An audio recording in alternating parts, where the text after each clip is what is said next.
What's up, Guam? IP&E Fueling Excellence. McDonald's of Guam, I'm Loving It, and King's Restaurant. Always open, always local, and serving up favorites for over 40 years.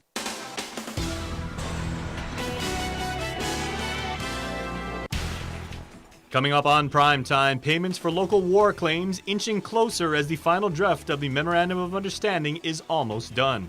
Plus, the Civil Service Commission rules in favor of longtime State Historic Preservation Officer Linda Uggan. And a public hearing on Vice Speaker Talina Nelson's bill aimed at holding a recall election of the Jotnya mayor was held. Hafray and good evening, everyone. It's going to happen. The finishing touches are being put on the final draft of the Memorandum of Understanding that will allow GovGuam to begin making local war claims payments. Here's the latest from Governor Lulian Guerrero.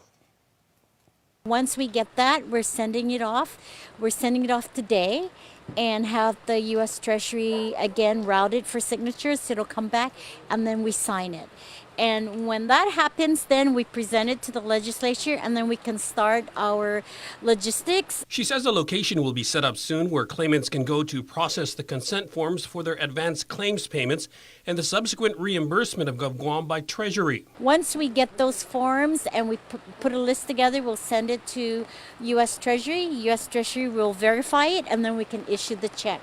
So I'm very confident we're going to meet the January 31st deadline for issuing the first check to our Manamco and to our survivors. The governor and Speaker Tina Barnes have pushed to get payments out. They've said it was important to them that survivors be recognized for the atrocities they suffered. Although it's not a huge amount, but it is a compensation for those sacrifices and efforts that they've made. And we're losing a lot of our survivors, and I really want to make sure that we move it as fast as we can so we can give it to as many as we can while they are living.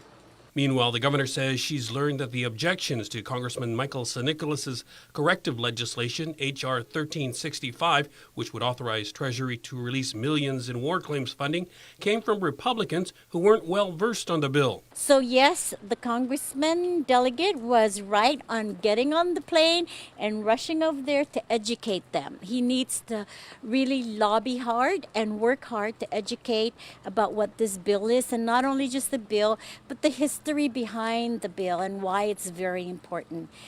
So he has a lot of work to do, but he did say in his State of the Island address that he is sure that it will pass at the end of this month. So, we're holding his feet to the fire on that one, so he has a lot of work to do. The St. Nicholas bill was passed by the House, but has been awaiting action by the Senate since July 25th of last year.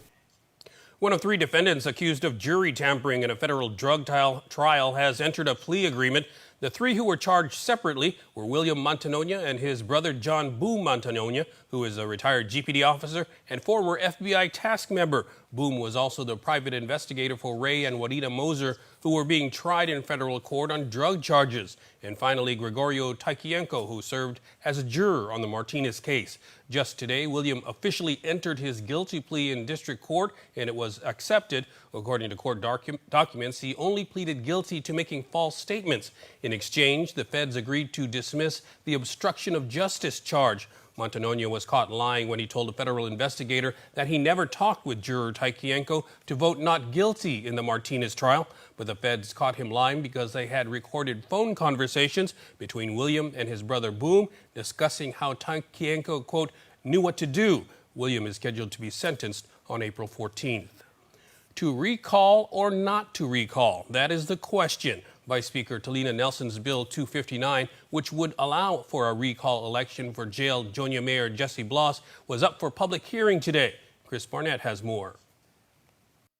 We would have to go into session tomorrow to ensure that we safely meet the timeline of processing the bill forward, and 10 days for the governor to sign, and then allow the 30 days, or if she should sign, and then allow the 30 days to conduct the recall so that the position would be vacant by March 8th, 2020. Vice Speaker Talina Nelson explaining how tight the timeline is for passing her Bill 259. The measure would authorize a recall election for jailed Jotnya Mayor Jesse Bloss. The Vice Speaker calling her bill, quote, a very uncomfortable bill for an unusual circumstance. Mayor Blas has been in the slammer since September, but he just appointed a municipal planning council, something he failed to do when he wasn't in jail. One of Mayor Blas's appointees to his village MPC, Senator Jose Pito Terlahi. Senator Terlahi going to bat for Blas, who was indicted on bribery and extortion charges relative to allowing drug traffickers to use cluster mailboxes to ship ice into Guam. Senator Terlahi's son, Joey Terlahi, a former prison deputy director, linked to Blas by the feds. Joey Terlahi abruptly resigning the day after Blas's arraignment hearing, his name mentioned by federal agents in that hearing. Today, Senator Pito saying, let the court case play out. Let the court decide. You know, we live in a democratic society, so what is the problem with waiting for the court to let the court decide before going into this 259? Jonya resident Kiko Heighton had been behind a recall petition, but he said residents were scared to sign it. It was revealed in Blas's court hearings that a federal informant said the mayor threatened her, saying he had connections in law enforcement. Heighton, who has said he may run for mayor, asked senators why they didn't act sooner to deal with issues surrounding Blas in the mayor's office. You are the lawmakers. Is he breaking the law or not? Make me understand.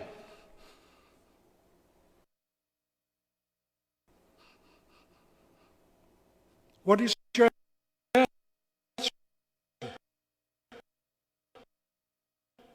While Heighton said residents were scared to sign the petition, Senator Terlahi disagreed. I speak for the Jona people because I am from Jona.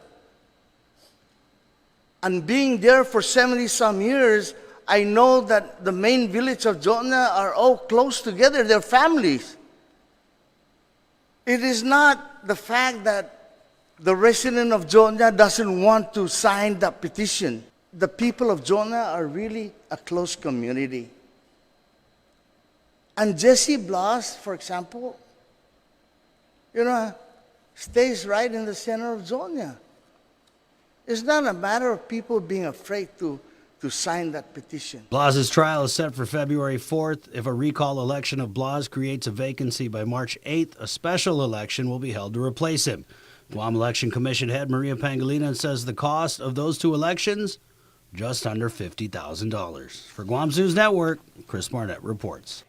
Meanwhile, Vice Speaker Nelson has written to Speaker Tina Muñoz Barnes asking for an emergency session to be called tomorrow in order to address her recall bill.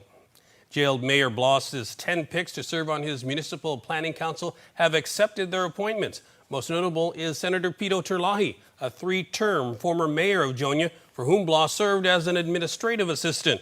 2 current employees of the mayor were also appointed, Rose Guerrero and Melvin Warner. The other 7 include Maria F. Castro, Paz P. Cruz, Pedro L.G. Guerrero, David Sayama, Daniel Titingfong, Charlene Tenorio, and Brian Terlahi. They will be sworn in at a time and date determined by Mayor's Council President Melissa Cervaris. By law, Blas was supposed to appoint an MPC when he was elected in 2017, but never did.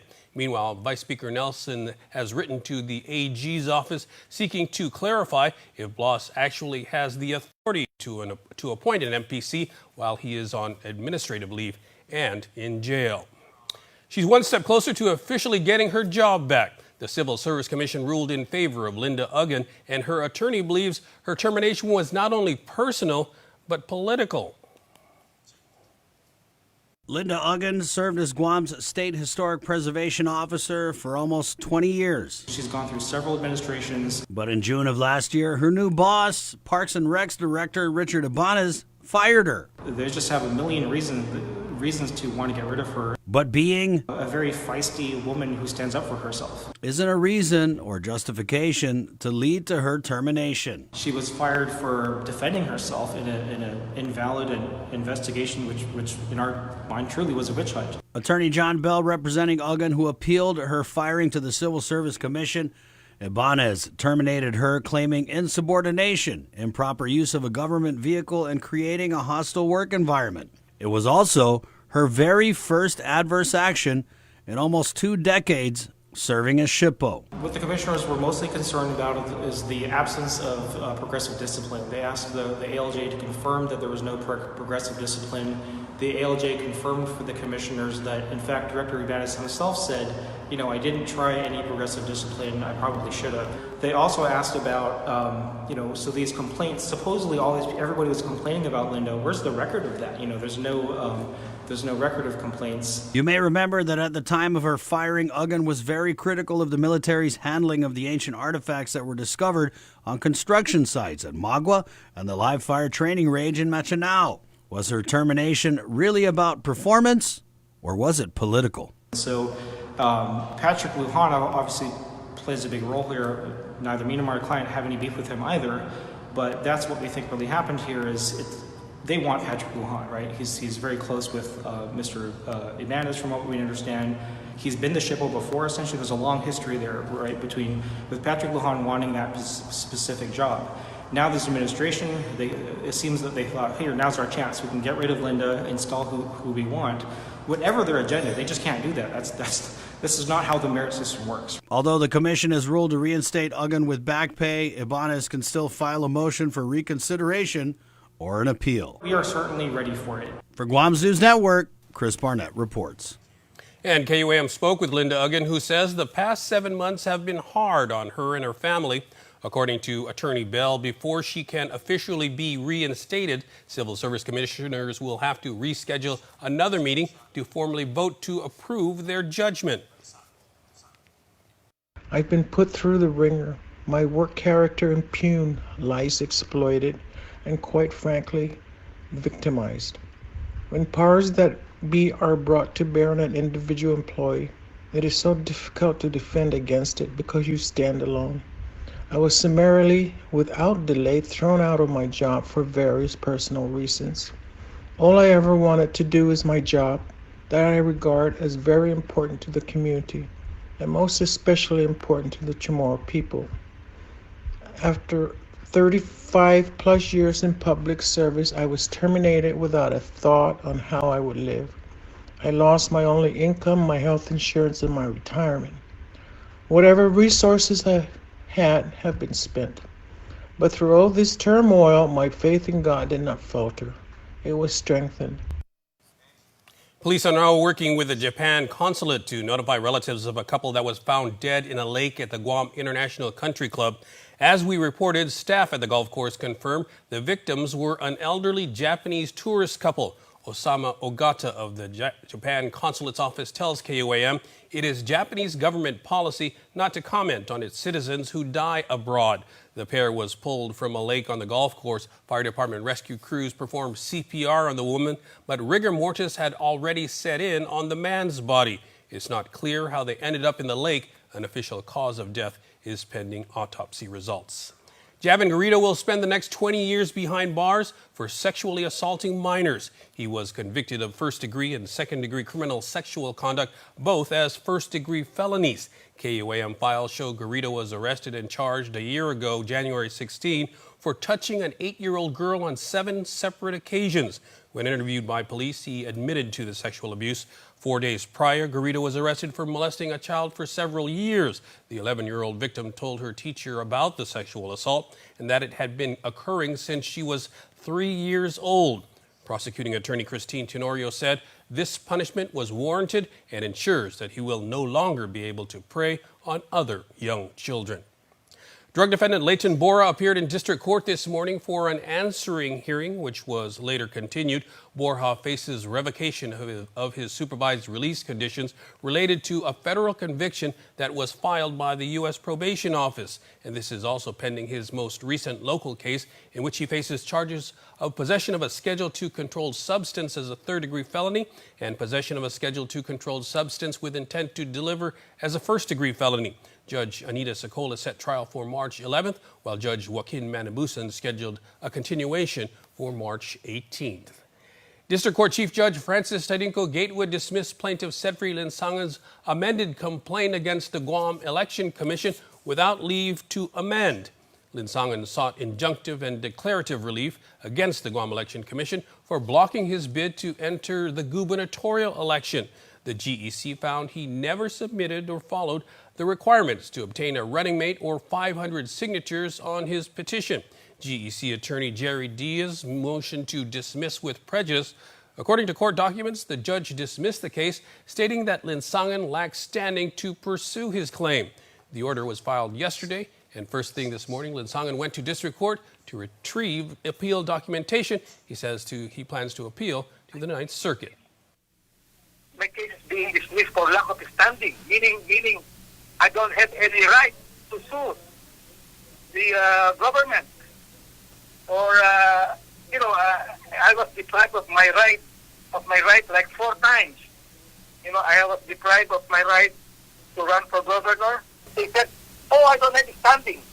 It's like saying the people of Guam don't have a right to file a lawsuit if the constitution, if the local law is in conflict with the federal law or the U.S. Constitution.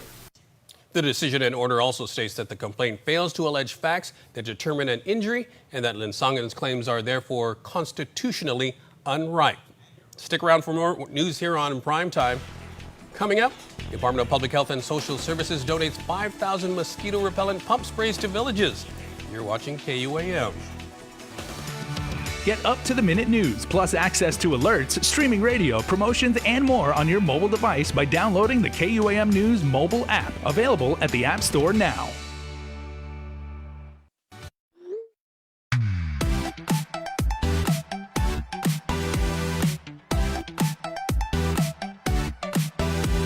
Half the day, I'm in the club.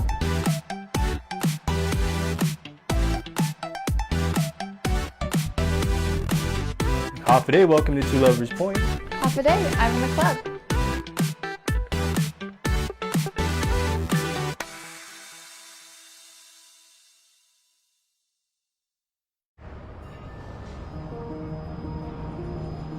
It makes myself and it makes my team members very proud to work for an organization that has been on island for many years with its focus on reliability, dependability, and commitment to the communities that they operate in. Matson's a great corporate citizen to the community. We all benefit from any sort of environmental commitment we make. One of the ways that we do that is with our Adahi Utano program. There's action behind it, and so action breeds commitment. With the Kaimana Gila coming to Guam, this brings a new age and modernization to the island. It's exciting for me because it's a brand new ship and we can carry more freight into the islands. It just shows growth for Guam and Micronesia. Matson would be nothing without its customers, and we hope to continue to serve you for decades to come. It's a special delivery to your inbox every week with your KUAM News Roundup, program advisories, and promotions. Sign up for the weekly KUAM Digital Digest today on KUAM.com. Welcome back. The House could deliver formal articles of impeachment against President Trump to the Senate as early as Wednesday, setting the stage for a trial to begin next week. The development comes after Democratic lawmakers held a meeting behind closed doors to discuss the matter. Natalie Brand is on Capitol Hill with the next steps.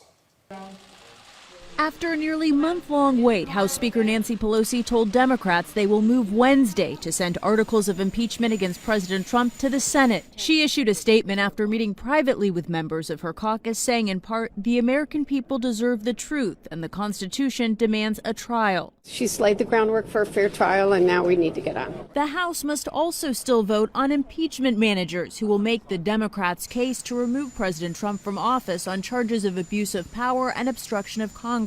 While names have not yet been revealed, several members expect the chairs of the House Intelligence and Judiciary Committees, Adam Schiff and Jerry Nadler, to lead the team. I think that people we need are folks like Adam and like Jerry, who in a very specific, concrete, matter-of-fact way, without drama, presenting the House case. Once the full House votes, the managers will be the ones to physically walk the articles of impeachment over to the Senate. This is the most rushed, most biased, and most partisan impeachment process in history. Democrats want to hear from witnesses during the Senate trial, including acting White House Chief of Staff Mick Mulvaney and former National Security Advisor John Bolton. If you want the truth, you have to have witnesses. You have to have documents. I can't imagine that only the witnesses that our Democratic colleagues would want to call would be called.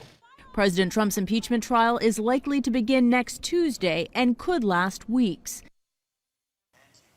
4 senators running for president, Bernie Sanders, Elizabeth Warren, Amy Klobuchar, and Michael Bennet, would need to be in Washington instead of on the campaign trail for the trial. The local construction industry is waiting to see if the ban on Filipino H-2 workers will be lifted this month. The Philippines was removed from the program last January by the Homeland Security Department because of a high rate of overstays. In a presentation today before the Contractors Association, the Labor Department's Greg Massey said he's seen no indication the Philippines will be reinstated. But he says Guam did get approval for the first batch of H-2 workers from Mexico. However, because of a waiver passed by Congress, the workers are being brought in for military projects. Right now, we're seeing 100% approval on direct projects that are directly connected or associated with the military realignment. We still haven't seen too much, progress with the GCA lawsuit applications, and we haven't seen anyone really filing for regular H-2s. But we're back up to 1,176 workers, and that's close to our normal levels. So far, so good. But there have been 0 approvals for non-military projects because Massey says contractors have been reluctant to pay expensive fees to bring in H-2 workers, only to have their applications rejected. Meanwhile, the GCA is still pursuing legal action to force USCIS to return to its previous policy of routine approvals of foreign workers, even for civilian projects.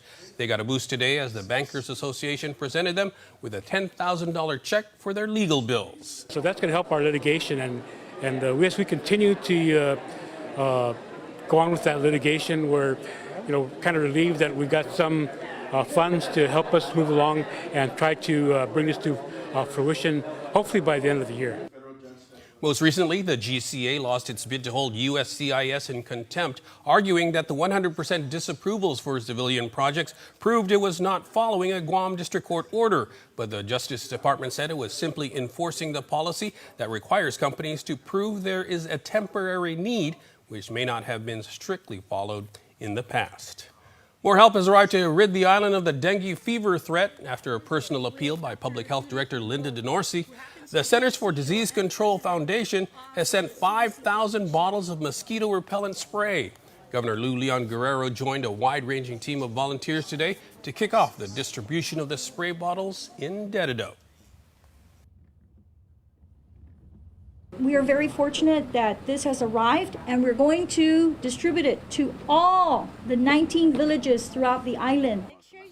DeNorsi says they will try to focus on at-risk areas which may have breeding grounds for mosquitoes. Meanwhile, the governor was pleased with how the dengue outbreak has been contained. I really am very amazed that we only have, 22 cases in a population of 170,000, and how we've drastically and aggressively controlled it.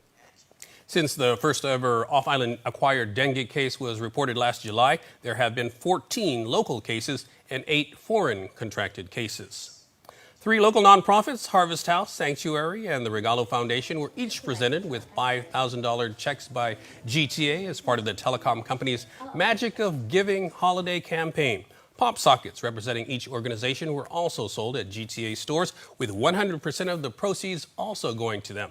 The company says the program was part of its new corporate social responsibility platform to promote youth empowerment and education. Benevente Middle School students donated over 700 canned goods to the Guam Homeless Coalition. The students held a canned food drive that was led by the National Junior Honor Society chapter. Guam Homeless Coalition's Angelina Alapang said the donations will help to supplement the Guam Department of Education's total collections to serve the individuals and families.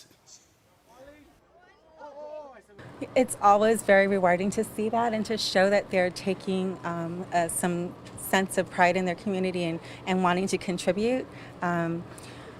being that in Dededo we have our homeless shelter, it's really important that they see that some of the students here are probably sheltered there, and their donations are helping their peers, others just like them, that homelessness is not something separate from themselves, and that we should all be concerned and do our part to help.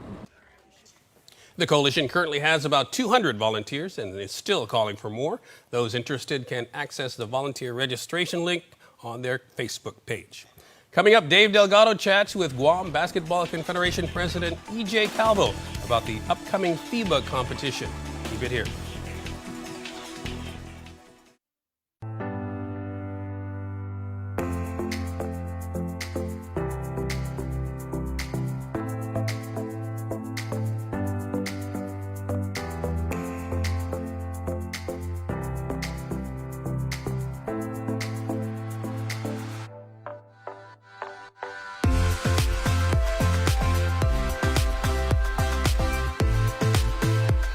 Make every day a plus.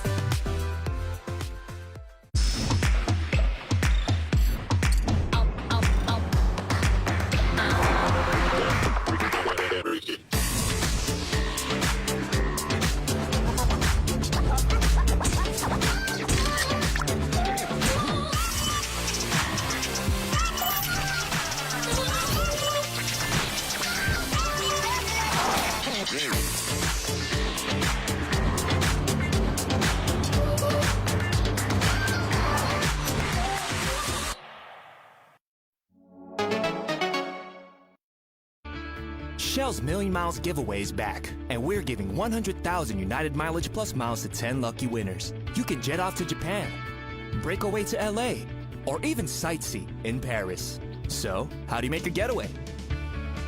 Just use your Lucky 7 card when you fuel up with 7 gallons or more, and you're automatically entered to win. Fuel up at your nearest Shell station today and start planning your new adventure. No purchase necessary. Some conditions apply. See store for details. KUAM Sports is presented by Triple J.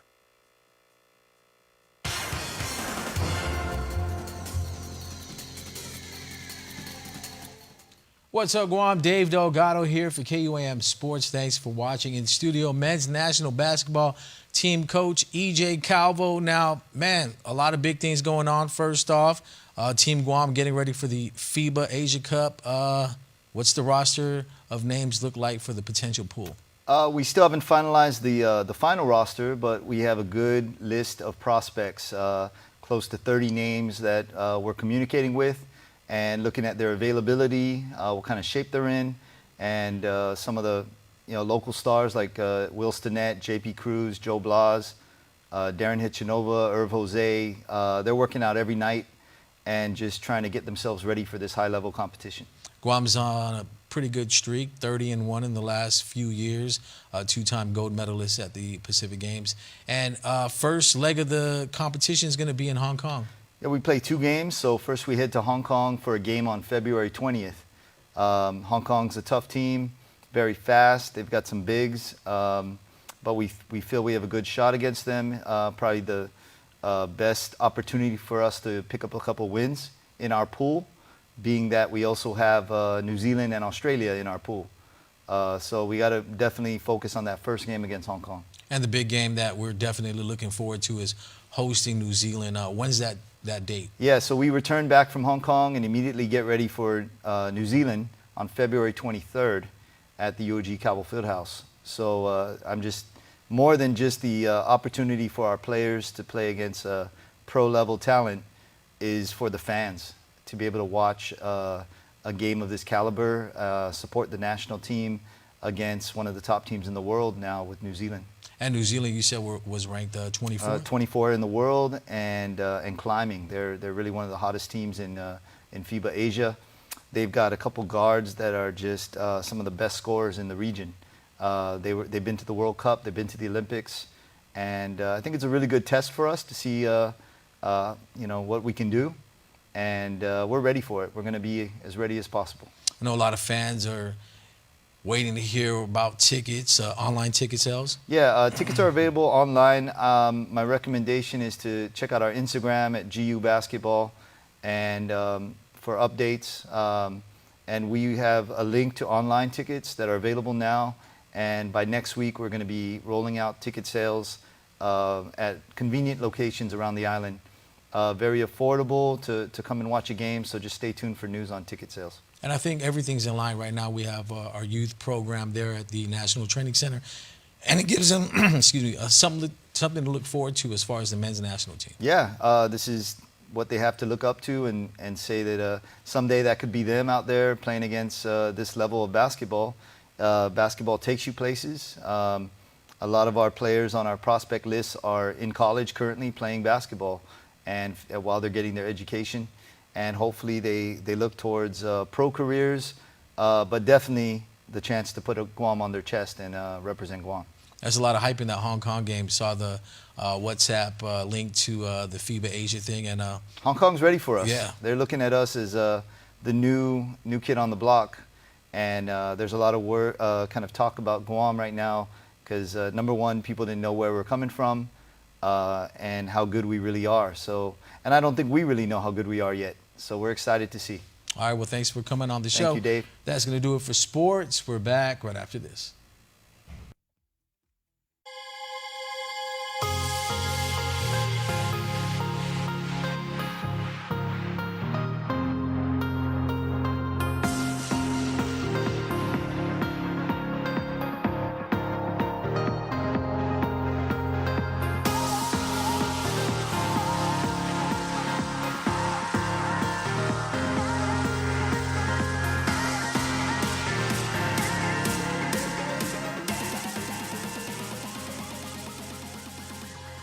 Adulting isn't so hard when you have a mobile plan that lets you live your best life now.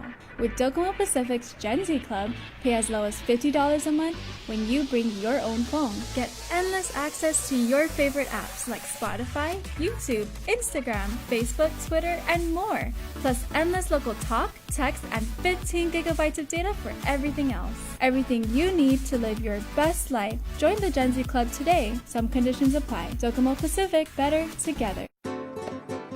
Yellow is our sun. Blue is our ocean. Green are beautiful trees and flowers. Brown is our land and our people. This is our island. Yes, Lato. This is my island. This is my island. This is my island. We are Guam! Lace up those kicks for the Payless Community Foundation 2020 Kick the Fat 5K 10K Run and Walk. Join us on Saturday, January 25th at Paseo Stadium at 5 a.m. First 5K and 10K finishers get Run Guam shirts and singlets. Stick around after the run for the Health Smart Wellness Festival, which will include a warm-up, cool-down zone, health check zone, adventure zone, and a raffle for a chance to win a $1,000 grand prize. Also, eat healthy dishes with our food vendors. Register now at PaylessFoundation.com or at your favorite Payless. It's the 2020 Kick the Fat 5K 10K Run Walk. Special thanks to our sponsors. And before we close out the news tonight, our latest round of birthday shout-outs from the Cold Stone Creamery Birthday Club. All right, everybody, here we go. Happy birthday, and we love you, going out to Jude Reyes, who leads off our birthday celebrants for today. Isa Rainbow Manglotnia Santos. Happy birthday, my baby girl, Isa Rainbow. Very, very cool. Name so nice, you gotta say it twice. Felix Jose Cruz, happy birthday number 11 to you, and this comes from your fan band. Also, happy birthday wishes going out to Stephen Park. We love you, says your family. Also, happy birthday wishes going out to Alea Finonia tonight.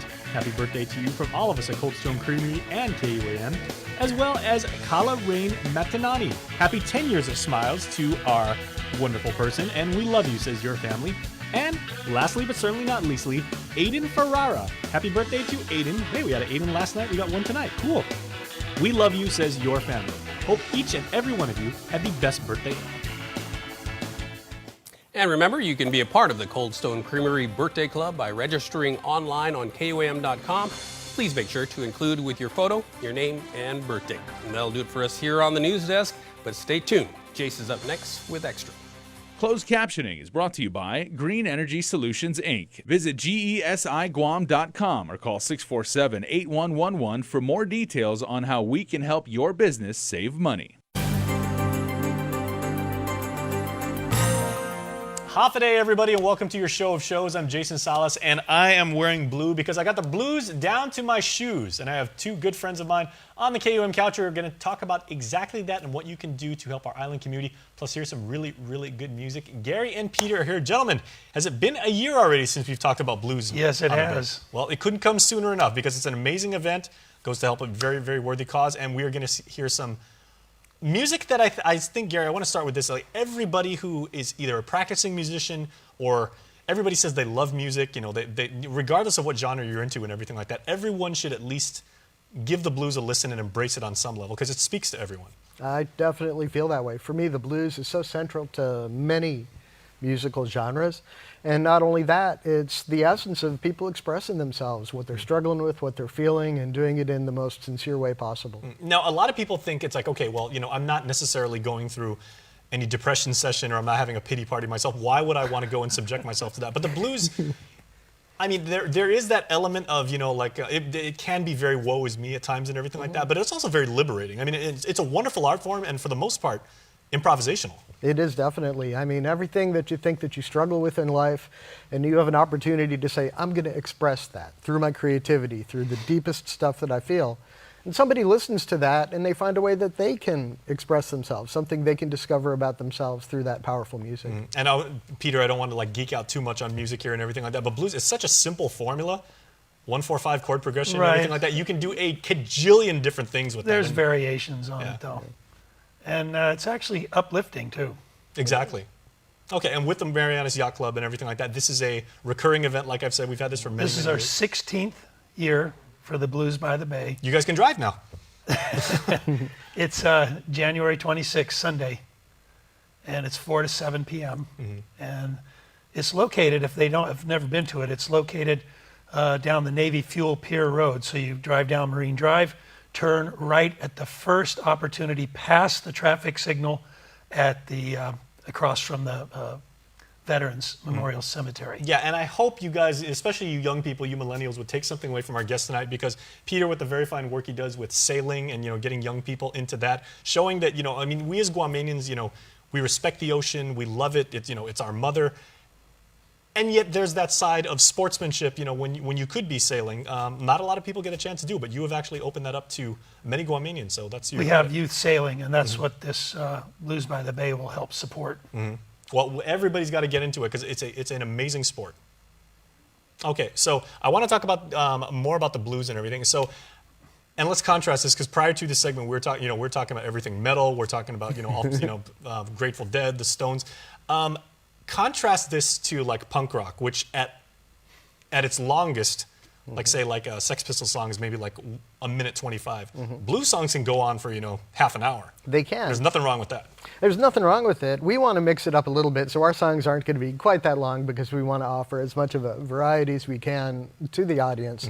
But you're absolutely right. We want to see the virtuosity of a Carlos Bardali or Mike D'Amore solo, and allow an artist like that to be able to really explore some kind of a creative theme. And so you have to have enough time and space to really do that, and for the rest of the band to support that, to just create a powerful sound. And again, with the improvisation around it, a lot of people can appreciate the fact that when you see someone going for like a solo and really playing, you know, with heart and soul and feel, they're not just reciting notes that they've practiced, you know, 200 times. A lot of it is just they're making stuff up off the fly, and they're just going with what they feel in the moment. We're very proud about the fact that while we might not be the most virtuous band of any band in the world, we definitely leave everything out there on the stage. We put all of our passion into it and all of our heart into it too. You do have some of the finest musicians. I was going to say, thank you. Playing in this band. So aside from Carlos and Mike, who else is in the ensemble? We also have Mike Hartendorp in the ensemble. R.J. Uggan is going to be playing drums with us.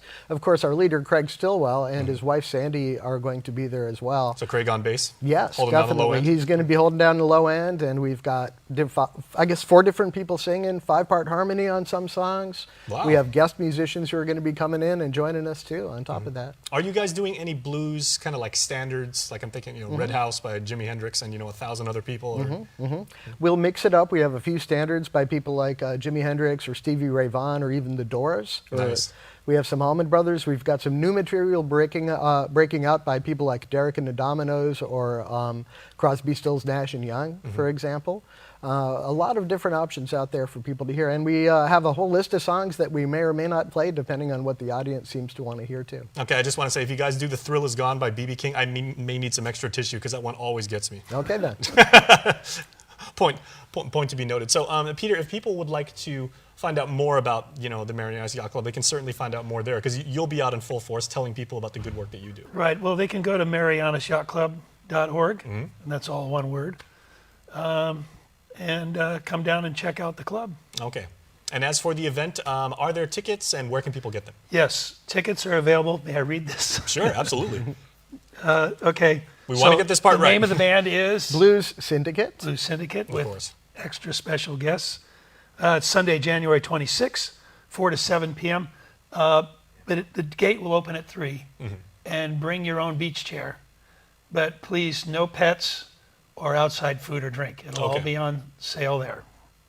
And then you can buy tickets pre-sale at Mosa's, Carabao Brewery, and Primo Surf in Agana. Now, how much are tickets? All right, if pre-sale is $12.50 for adult, children 6 to 12 is $5, and children under 5 are free. Okay. How do you? But otherwise, it's 15, 8, and. That's a heck of a deal. Oh, it is. We're actually ripping you guys off. So make sure that you get tickets and bring a bunch of your friends so we can make sure we raise enough money so that you guys can continue your work. Gary, how do young people? We've talked about kids and everything, but since there are going to be a lot of children here, how do the young ones respond to like the blues when they hear that kind of music coming through? It's really an interesting question because sometimes people think that our band is just, you're just catering to the older folks on Guam.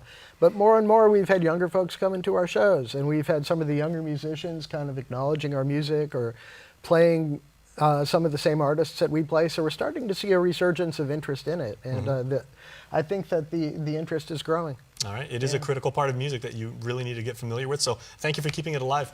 Thank Peter, you. always a pleasure. All right. The thrill may be gone, but the show continues right after this, so stay tuned. Green Energy Solutions, Inc. would like to congratulate GU Self-Storage along with Calvo Enterprises in doing their part by going green with a monthly power reduction by over 80%. Power consumption before installation was 39,700 kilowatt hours. After installation ended in 6,221 kilowatt hours, which resulted in savings over $10,000 a month. GESI also offers LED lights, solar thermal VRF air conditioning, and solar photovoltaics. Visit our website and let us help you save. I have two veterans of broadcast news, and I'm serious, I'm not joking about this. We have two people from Ukudu High School. It's their second year coming on the KUAM couch and telling you about their wonderful Sing Guahan event. We have Kiona right here. Hafide, welcome back. Hi. And Crystal, we have Crystal with the Pro Start program. Yes. Very nice. So you're representing a variety of programs that Ukudu has. Very successful, very ambitious, because Crystal, you are the public relations officer for the senior class of 2020, and Kiona, you are the president. So congratulations to both of you. Thank you. But tell me all about Sing Guahan, because we're of course in year number 2. For people that don't know, what is Sing Guahan? Oh, go ahead. Sorry. Sing Guahan is an island-wide singing competition that was established early of last year. It is where, teens from all over the island are able to come in and also enjoy music and just spread the vocal talent within everyone. Now, is it only for Ukudu? Do you have to be a Bulldog to do it, or can anybody do it? Anybody can do it. All of right. course, yes. From any school? Public, private, Dodea, homeschool, Asmudzao, everything like that? Yes. Okay, excellent. Because everybody has the passion for music within themselves. Yes. Okay, so how do they get registered and how do they find out more? Actually, registration has been closed on last week around January 10. However, you can view all the audition videos that were submitted online on our official website. It's www.singguahan.com. And so this way, you can prep yourself, be ready for what's to come, and just witness the exceptional talent that Guam has to offer. Very nice. So you guys put everything online and get everybody all psyched. Yeah. Okay, so what are some of the categories? Are there like different, because, when you talk about music, some people are going to say, we want to do a cappella 5-part harmony. Other people are like, we want to do traditional island music. Some people want to do country western, but This competition is really just open to what your personality is. So it's basically just whatever you feel suits you best. It's really just expressing yourself and what you think fits most of your personality. So it's really open. If you want to sing a cappella, a reggae song, whatever it is, it's really up to you and what your passion is for singing. Could they do like a freestyle rap, like spoken word Sure, poetry? sure. Yeah. Excellent. Was there anybody that did that? Not this year. Okay, well, let me know next year for year 3. And I'm going to do that and represent Simon Sanchez High School class of 1992. Awesome. I'm going to battle like some of my friends from KUAM here. We're going to represent. But as for this year, so if people want to actually check out the actual event, so they're going to go online, they're going to see everything, they're going to get really, really psyched. Yes. And of course, people want to go there and they want to support their classmates, they want to support Yes. their schools and wear their school colors. When can they do so? Yeah, they can go ahead and purchase tickets if they're an Ukuru student. Senior class officers are going around. Tickets are $7 for pre-sold and $10 at the door. However, for the general public, if you would like to meet up with any of the officers, you can also email us at ohsco2020@gmail.com. And this way we can coordinate if you guys want to purchase pre-sold tickets, or you could purchase at the door for $10 instead. And one purchase can actually get you in for both days. So technically, if you purchase a pre-sold for $7, it's basically like $3 and so on for each day. Very nice. Yeah. Okay, so Crystal, if I want to make sure that my talent is shown, right? I would have to go to you guys and say, I'd love to participate. This is a fantastic idea. But from your perspective, putting these events together, even if it's just, your own school, is hard enough. But you guys are inviting everybody. How difficult was this? There's a lot of moving parts. There's a lot of phone calls to make. There's a lot of messages to send, and probably DMs and emails and everything like that. How challenging was this to put together, even though it's year 2? Well, actually, since this is our second season of Sing Guahan, it was more of like a branch out towards all high schools and just, making communications and then also contacting former contestants from last year to also just be willing to participate within this event. We also were able to go within some companies that would be able to maybe solicitate us and also have just the opportunity to be meeting new people within this talent show industry. All right. Now, has this become like a tradition of the Ukuru senior class where the seniors actually get to put this together, or are you inviting like a lot of the other underclassmen to say, it's our school, we're going to open it up and, we're going to showcase what we do and show Bulldog pride and help for everybody? Or is it just a senior thing? This year, it's actually, we initiated it for our junior year. It was the first ever. It was produced by the junior class. So this is the class of 2020 then? Yes, it's the class right. of 2020. Hey, look at those 2 smiles right there. So hopefully, hopefully you guys are going to pass this down to other classes so they can continue the tradition. Okay. Yeah. What does that mean to you guys to actually come up with this idea now and just say, hey, we conceived this, we made it happen, with our advisors and with our classmates and everything like that. This is something that we did from scratch. What does that mean to you guys? For us, it's really just like a passion project. We really want to keep the inspiration to keep going on, and no matter what it is, maybe singing, if maybe not singing, maybe just something that you want to inspire yourself in, anything that you feel that you could do and go just beyond your work and your scope of ideas. And it's something positive. Yeah. A lot of people say, the young generation, all they want to do is, just sit at home and goof off on Instagram or get into fights and everything like that. No, you guys have talent. You guys want to do something, and show, that you guys are number one. Yes. Okay. So with that having been said, is anybody from the Ukuru class of 2020, do you guys get to perform as well, or are you guys too busy, doing all the administration? Yeah, everyone is actually welcome to be joining in. Yeah. But I think if you were to, because there might be some of your classmates who say, okay, I'm going to transfer for 1 week, I'm going to transfer to JFK, and then come back because I want to be able to participate. Yeah. We actually have some Ukuru senior reps who have registered and they're part of the competition. Very cool. Yeah. Yes. Okay, so in closing, is there anything else you guys would like to add about how fun this has been? Again, what it means to you guys to put together, or are you guys inviting like some? I just thought about that. Who do you guys have judging? Oh yes, for our judges, we actually have Jed Antonio, we have Diu Hara, Leah Feherring, and Angelo Molinos. Very nice. Yeah. Okay, so I do not envy them because they got a big job ahead of them. Yes. Okay, so once again, can you let people know what the website is so they can see all the videos and they can get their tickets in time? You can go ahead and contact us at either our email, which is ohsco2020@gmail.com, or either go to our website, which is singguahan.com. All right, so thank you very much, ladies. Go Bulldogs. Yes.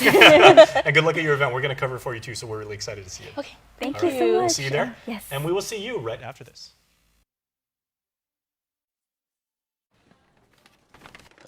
yeah. Nailed it. That's what I'm talking about. You okay, Glenn?